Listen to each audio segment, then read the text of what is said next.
Selamat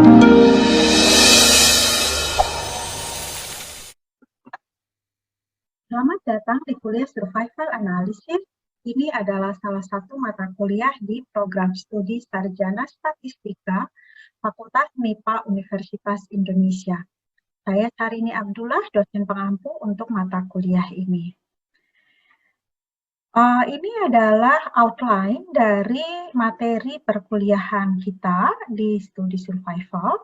Pada kesempatan kali ini akan dijelaskan lebih lanjut mengenai basic quantities atau beberapa pengukuran dasar yang kerap kali digunakan untuk menyajikan atau merangkum data survival.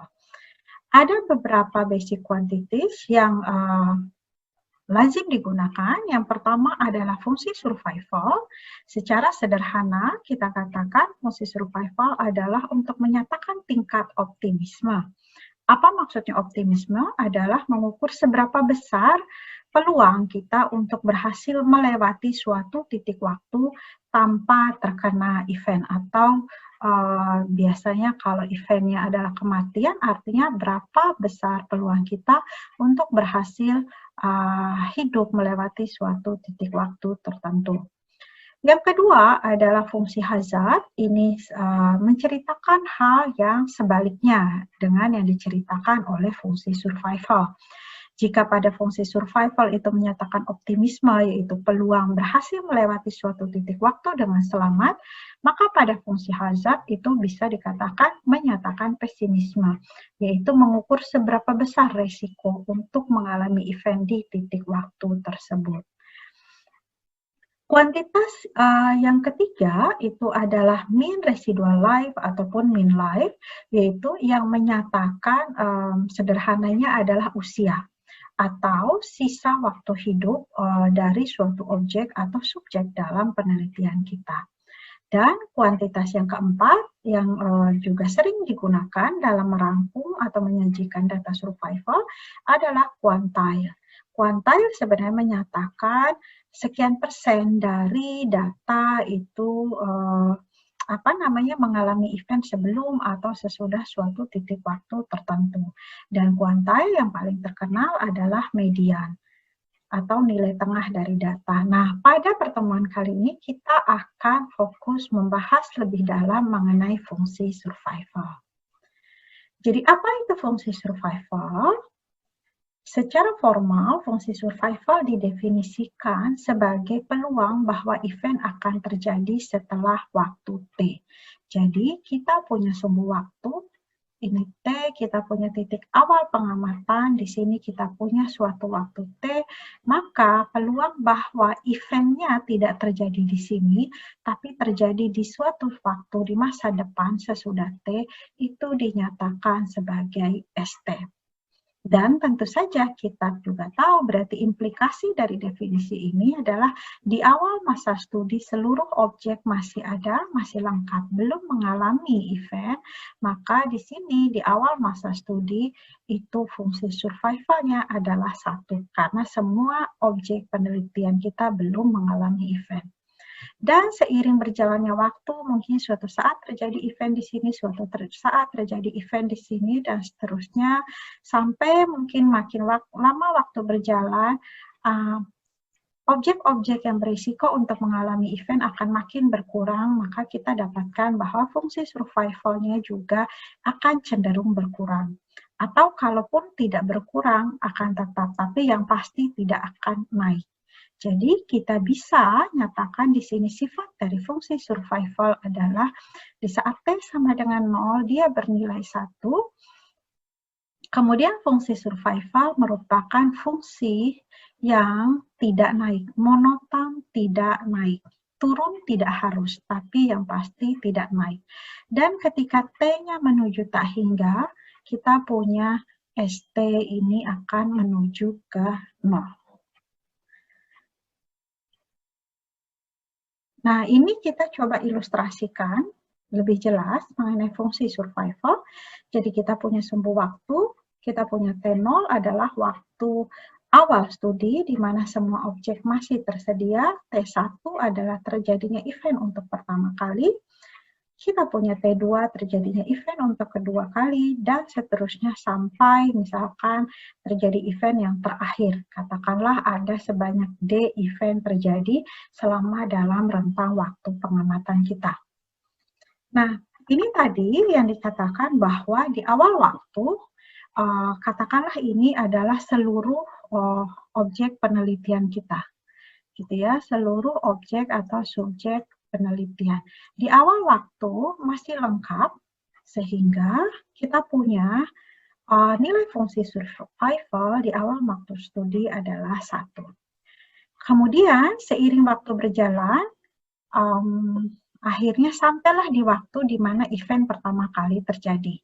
Karena ini merupakan waktu di mana event pertama kali terjadi, artinya di titik waktu tepat sebelum T1, di titik waktu kurang dari T1 sampai tepat sebelum T1, banyaknya objek itu masih lengkap. Kecuali kalau mungkin ada terjadi penyensoran di antara T0 dan T1. Tapi sekarang kita asumsikan belum terjadi penyensoran. Sehingga sampai di T1, misalkan ini ada sebanyak D1 kejadian atau D1 event. Nah, orang-orang yang sampai di T1 dengan selamat, kemudian mereka beresiko untuk mengalami event di waktu ini. Tapi mereka juga bisa melewati titik waktu ini tanpa harus mengalami event.